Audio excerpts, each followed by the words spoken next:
Hello, soyez les bienvenus aujourd'hui à nos sondes des Écritures, un moment où le Seigneur vraiment encore veut nous bénir. Nous sommes si ravis et si contents parce que le Seigneur nous aime tant. Encore aujourd'hui, nous sommes là pour encore étudier sa parole. Et la fois passée, nous avons vu Jésus appelle ses premiers disciples qui est dans le Nouveau Testament, dans l'Ancien. Dans le Nouveau Testament, donc on a vu le premier miracle de Christ et comment Christ a vraiment élaboré la sanctification du temple. On a vu que Christ est Dieu et on doit aussi servir le Seigneur en sainteté et en pureté. Notre corps est le temple de Dieu. Que le Seigneur nous aide au nom de Jésus-Christ. Aujourd'hui, par la grâce de Dieu, nous allons venir dans notre thème d'aujourd'hui qui est les divers avertissements. Les divers avertissements et exhortations. Divers avertissements et exhortation. Nous allons lire notre texte de le livre de Deutéronome chapitre 7. Deutéronome chapitre 7, nous allons lire à partir du verset 1.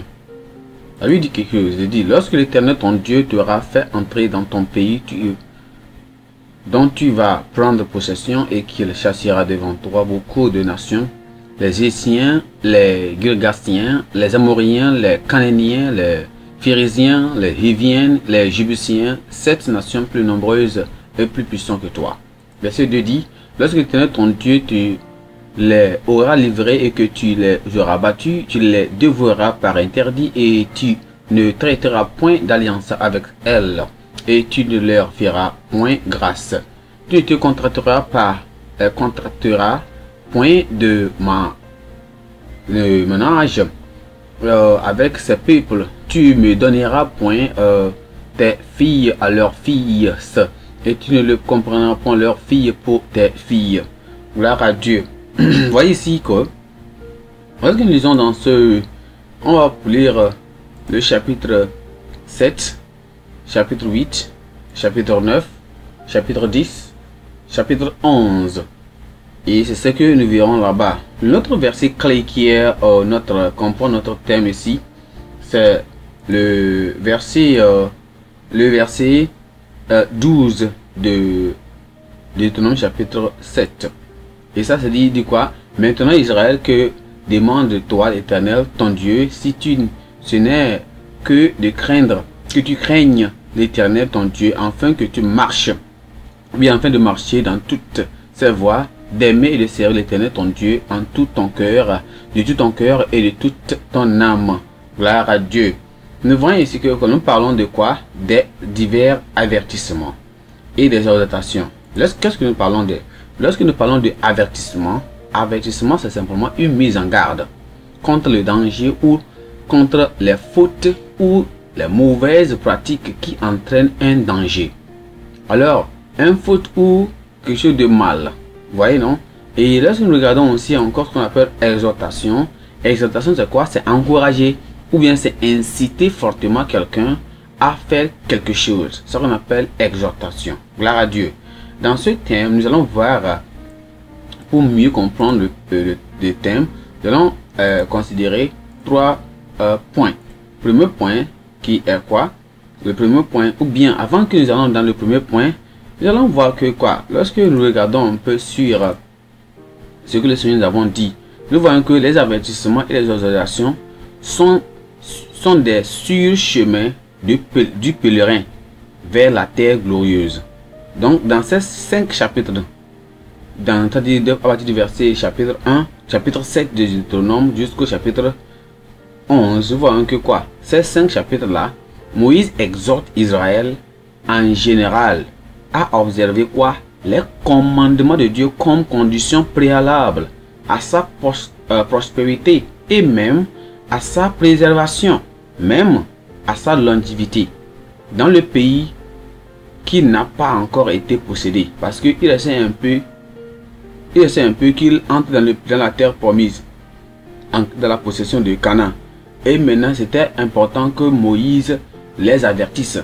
C'était important que Moïse les donne des exhortations, les exhorte, les donne des exhortations ou bien des avertissements sur ce qu'il doit faire et ce qu'il ne doit pas faire avant d'y entrer dans la terre promise. Donc, on voit que quoi, il les a mis particulièrement, ou bien il les a mis particulièrement en garde contre quoi? Les jougs étrangers dans l'amitié, dans l'idolâtrie et dans l'apostasie, tout en les appelant à faire quoi? À faire l'obéissance et à la fidélité envers Dieu pour sa bonté et sa miséricorde à leur égard. Donc, qu'est-ce que nous apprenons aussi? Nous apprenons que quoi? Étant chrétien, étant enfant de Dieu, étant sauvé, nous devons faire quelque chose. Étant croyant, nous ne devons pas considérer la bonté de Dieu comme un acquis. Et nous, les enfants de Dieu aussi, nous ne devons pas non plus aussi s'attribuer la gloire des victoires et des succès rapportés par les entreprises. Tout ce que nous faisons, dans tout ce que nous avons, nous devons donner à Dieu quoi? La victoire, la gloire, l'honneur. On ne doit pas s'attribuer à ces choses. C'est moi qui ai fait ceci, c'est moi qui fais ceci. Non, toute gloire doit être attribuée à Dieu. Ces avertissements ont été donnés été donnés à travers Moïse de Dieu, venant de Dieu, pour les assurer que Dieu est un Dieu de justice. C'était aussi pour les assurer que Dieu est un Dieu de jugement. Donc, les bénédictions et les malédictions sont quoi? Présentées respectivement comme quoi? Des récompenses pour ceux qui obéissent et aussi des sanctions pour ceux qui quoi? Désobéissent. Donc, on a qu'à savoir qu'il y aura tout ce que nous faisons. Il y a quoi? Il y a la bénédiction pour ceux qui obéissent. Il y a aussi la sanction ou bien la correction, la punition pour ceux qui n'obéissent pas à la volonté de Dieu. Dans ce thème que je le disais, on va voir 3 points. Premier point, c'est l'avertissement contre le joug étranger et l'idolâtrie. Deuxièmement, vers l'appel à l'obéissance et la fidélité en réponse à la bonté et à la miséricorde de Dieu. Troisième point, on verra quoi? La conséquence de la de la désobéissance et la récompense de l'obéissance. Gloire à Dieu. Point numéro 1, rapidement, on va voir quoi? L'avertissement contre le joug étranger et l'idolâtrie. Gloire à Dieu. Lorsque nous lisons un peu dans le livre nous parlons ici de le joug étranger. Nous lisons dans Deutéronome chapitre 7, le verset 1 à 6. Là, on a lu ça, on a vu ce qui se passe là-bas. On voit que là-bas que quoi? Israël a été choisi par Dieu pour être un peuple spécial, un peuple saint, un peuple particulier pour lui, pour Dieu. Parce que la Bible nous dit quoi? Dans 1 Pierre, chapitre 2, le verset 9, il dit quoi? Vous êtes une race élue, un sacerdoce royal, une nation sainte, un peuple acquis, afin que vous annonciez les vertus de celui qui vous a appelé des ténèbres à son admirable lumière. Donc on voit que quoi? La séparation vis-à-vis du péché et de la souillure est donc la volonté et le commandement de Dieu pour ses enfants. Donc, dans le chapitre 7 de notre texte, on voit que quoi? Ce chapitre est consacré au détail du commandement, à la base et à la récompense et même à l'encouragement à détruire les 7 nations qui occupaient le pays de Canaan à l'époque en ce moment-là. Donc, l'instruction continue contenue dans ce commandement exigeait explicitement la destruction complète de tous les Abyssiens, les habitants, tous. C'était hommes, femmes et enfants, tous. Ils devaient détruire tous. Donc, c'est l'obéissance. Donc, ils devaient également démolir tous leurs objets d'idolâtrie, tels que les autels, les images taillées qu'ils vraiment adoraient pour évoquer Dieu. Donc, le commandement les interdisait, vraiment aussi les interdit, ou bien interdisait allemand de conclure des alliances avec ces personnes impies là. Donc la raison de leur destruction est clair. Pourquoi? Dans les Écritures, la Bible dit que quoi? Tout d'abord, ils étaient extrêmement impies à cause de la justice et de la vertu de leur cœur. C'est la raison pour laquelle Dieu voulait que quoi? Ils détruisent tout. Ouais, non? C'est la raison pour laquelle Dieu voulait qu'ils détruisent tout. Ils devaient écrire détruire tout. Ils étaient extrêmement impies. Ces personnes-là, les habitants dans ce pays Canaan-là, Dieu demandait aux enfants d'Israël de détruire tous, de tuer tous, les femmes, les enfants, les hommes, et de tuer toutes les idoles, parce qu'ils étaient tellement impies. Deuxièmement, ils étaient impénitents et persistants dans leur haine de Dieu. Gloire à Dieu. Troisièmement, ils étaient capables de constituer un cancer moral, tel que chaque reste avait le potentiel de contaminer les Israélites avec ce qu'on appelle l'immoralité et même quoi, leur pratique d'idolâtrie. Gloire à Dieu. Donc, ce qui faisait que Dieu voulait que quoi, il soit vraiment, tous soient ôtés de ces lieux-là. Gloire à Dieu. Donc, Dieu ne voulait pas que cela se passe comme ça. Il voulait que tout se passe et tous soient ôtés de ce lieu-là, afin qu'il y ait quoi? La paix. Non, nous avons aussi ce qu'on appelle, dans tout ceci, on voit même que quoi, il y avait aussi d'autres raisons. Donc, le commandement de détruire tous les habitants du pays de Canaan nous apprend également quoi? Que les croyants doivent détruire toutes sortes d'objets impies et éviter quoi? Les pratiques et philosophies impies qui esclavent du péché et pourraient les ramener, ou bien les ramener l'entreprise satanique. Vous voyez, non? Donc c'est la raison pour laquelle nous voulons savoir que quoi, c'est tellement important. Lorsque nous regardons dans ceci, comme je viens de le dire, on voit que quoi? De l'ordre de détruire tous les habitants du pays, nous apprenons également que tous les croyants, nous les croyants, premièrement, chaque croyant qui veut vraiment servir le Seigneur, abondamment pour ça être distrait, doit détruire toutes sortes d'objets impies et éviter les pratiques et les philosophies impies qui sont vraiment au pur pour mener cette personne en arrière dans le péché. Deuxièmement, nous devons aussi mortifier la chair. Nous devons nous débarrasser des convoitises charnelles et détruire tous les objets de péché. Troisièmement, nous devons aussi faire comment? Fuir le monde et les pratiques mondaines. Gloire à Dieu. Et aussi nous voyons quoi? Et si nous voulons vraiment fuir ces personnes-là, c'est que nous devons servir le Seigneur d'une manière normale. Et ça qui va nous aider à pouvoir servir le Seigneur. Parce que si on ne le fait pas, on ne peut jamais servir le Seigneur comme lui le veut que nous le servons, sans être sauvés. Donc, nous devons fuir le monde et les pratiques mondaines. Nous devons aussi éviter toute forme d'idolâtrie en tant qu'enfant de Dieu. Sans la raison, sans cela, on ne peut jamais servir le Seigneur d'une manière authentique et normale. Gloire à Dieu. Donc, point numéro 2, l'appel à l'obéissance et la fidélité en réponse à la bonté et à la miséricorde de Dieu.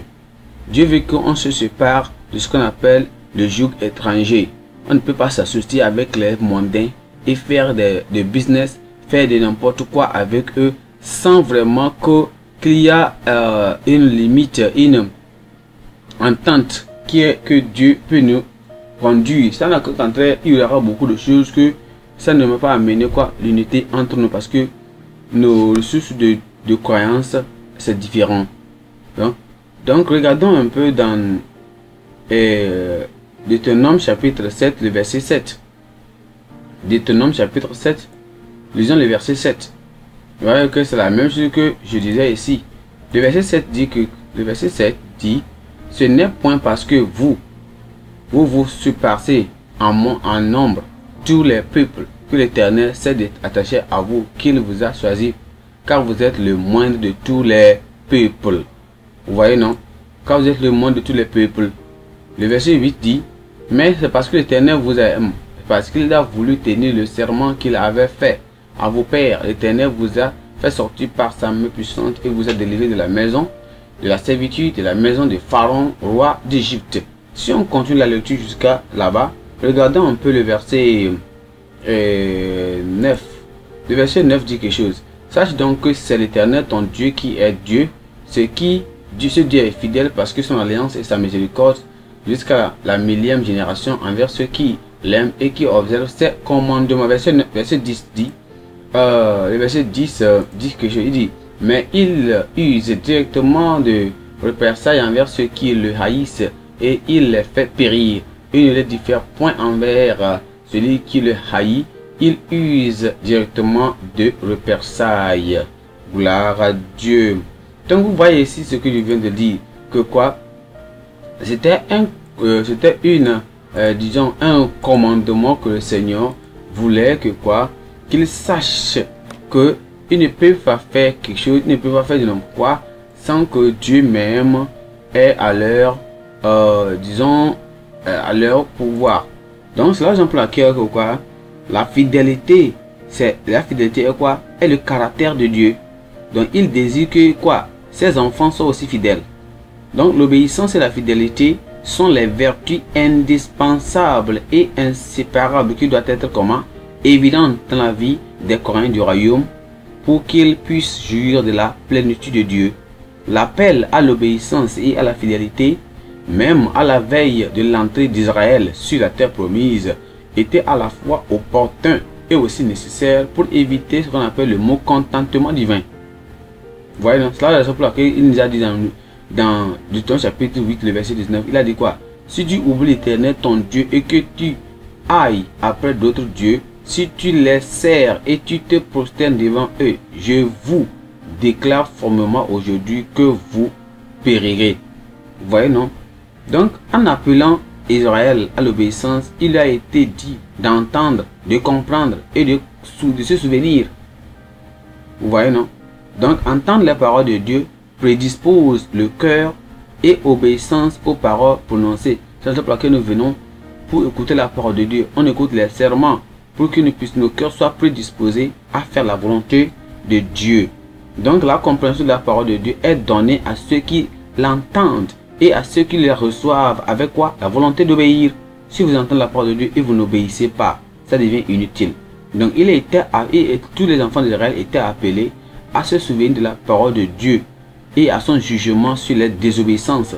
Lorsqu'ils obéissent, ça va amener quoi là? Le jugement sur eux.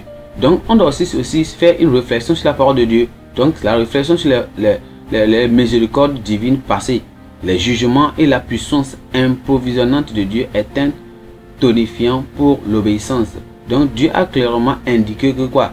Que la délivrance d'Israël de l'Égypte et sa possession de la terre promise était à la fois sa faveur imméritée et une preuve de sa fidélité. Gloire à Dieu. Donc de même, c'est pas la grâce que nous sommes sauvés du péché. On a qu'à le savoir comme ça. C'est pas la grâce que nous sommes sauvés du péché. Donc il est évident que quoi? La nécessité pour Israël d'obéir à Dieu et de le servir fidèlement n'est pas négociable.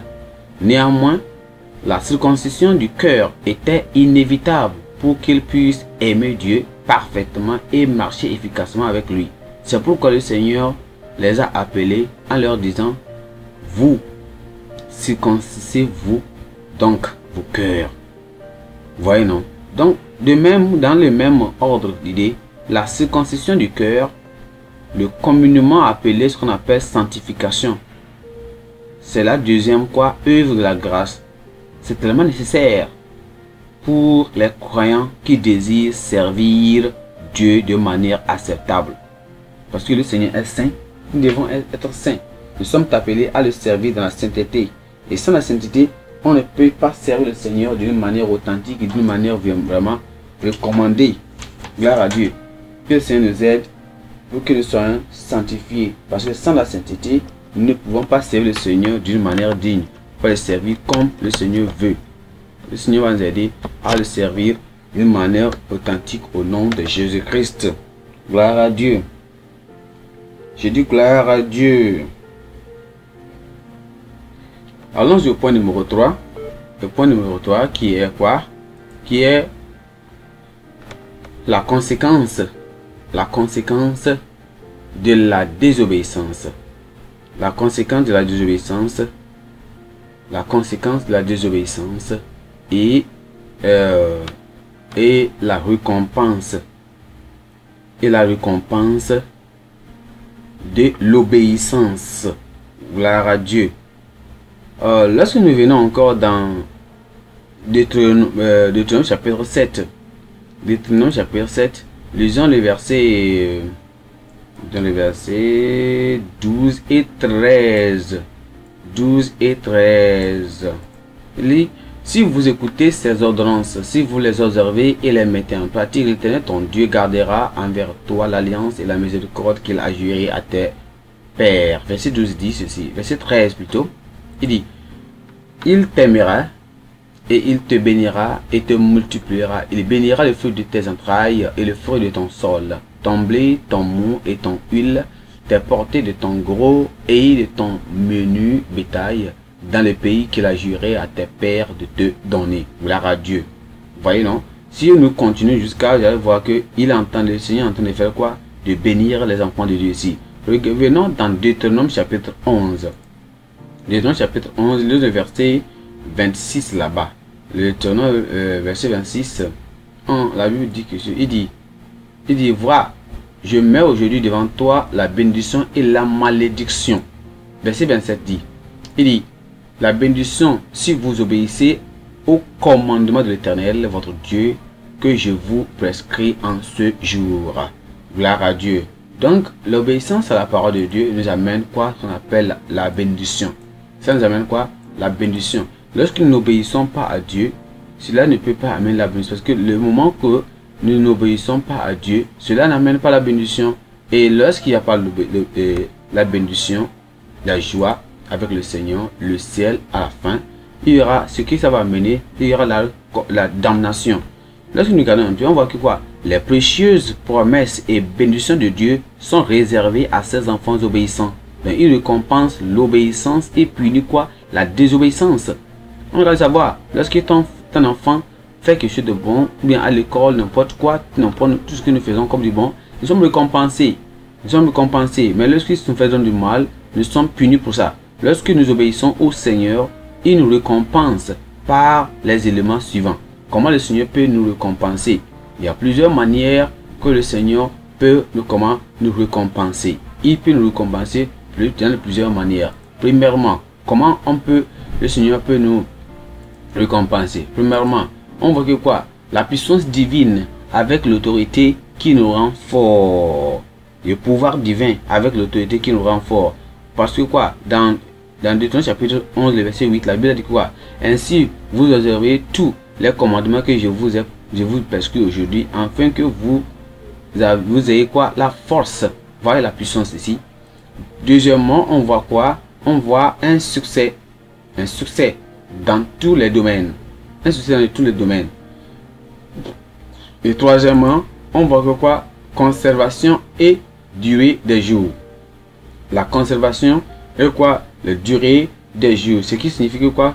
La préservation et la longévité. Il y aura une longue vie. Parce que dans le chapitre 11, le verset 9, la Bible dit que quoi? Afin que vous prolongez vos jours dans le pays que l'Éternel a juré à vos pères de les donner à eux et à leur postérité. Gloire à Dieu. Il les a promis, quand vous obéissez au Seigneur, le Seigneur vous donnera une longue vie et une santé. Quatrièmement, on va quoi? Un avenir brillant et promoteur, ou bien prometteur. Oui, parce que le Seigneur même là dit cela dans Deutéronome chapitre 11, le verset 10 à 12. C'est là-bas. Le verset 5 ici, le chapitre 5e, la 5e récompense que nous allons voir lorsque nous obéissons au Seigneur, c'est quoi? La provision divine et la fécondité. La fécondité.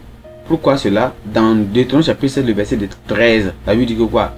Il bénira le fruit de tes entrailles et le fruit de ton sol, ton blé, ton mou et ton huile, les portées de ton gros et de ton menu bétail.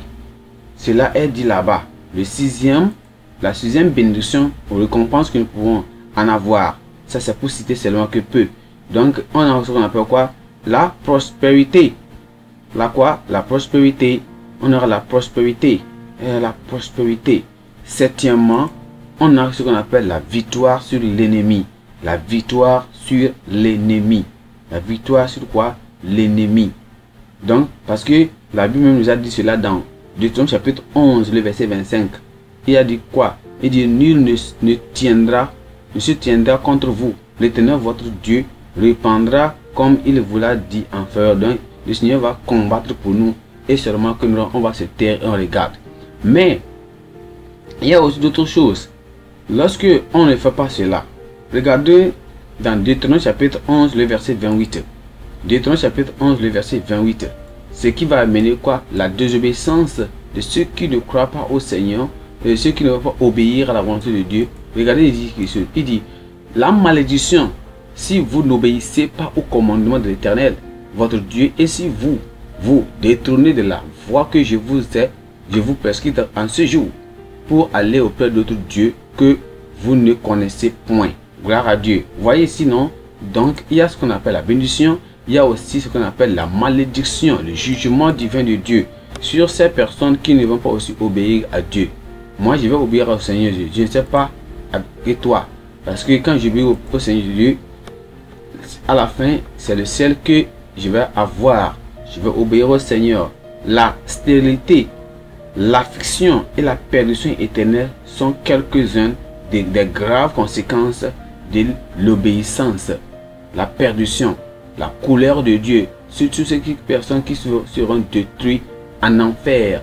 Tous, le Seigneur va verser sa colère sur ces personnes en enfer, de la tribulation, de la souffrance dans ces lieux-là. Que le Seigneur nous aide. Nous, je vais servir le Seigneur pour que j'aille au ciel. Je ne sais pas toi. Que le Seigneur nous aide à le servir promptement et aller au ciel à la fin au nom de Jésus-Christ. Que le Seigneur nous aide, que à travers tout ce que nous faisons, nous allons vivre, nous allons mener une vie de sainteté, une vie de pureté et ne pas se mêler avec les jougs, un joug étranger avec ceux qui sont dans le monde. Nous sommes dans le monde, mais nous ne sommes pas du monde. Que le Seigneur nous aide. On va suivre sa volonté au nom de Jésus-Christ. Prions, Père, nous te bénissons, nous te glorifions, te rendons gloire pour ta parole. Nous savons, Seigneur, que tu nous aimes tant. Et chaque moment, Seigneur, tu nous parles, tu veux que nous puissions obéir à ta parole et marcher selon cette parole. Qu'à la fin, Seigneur, ton nom sera glorifié parce que nous savons que nous ne pouvons rien faire sans toi. Merci, Seigneur, car nous savons que tu nous as exaucés. Au nom précieux de Jésus, nous avons prié. Amen.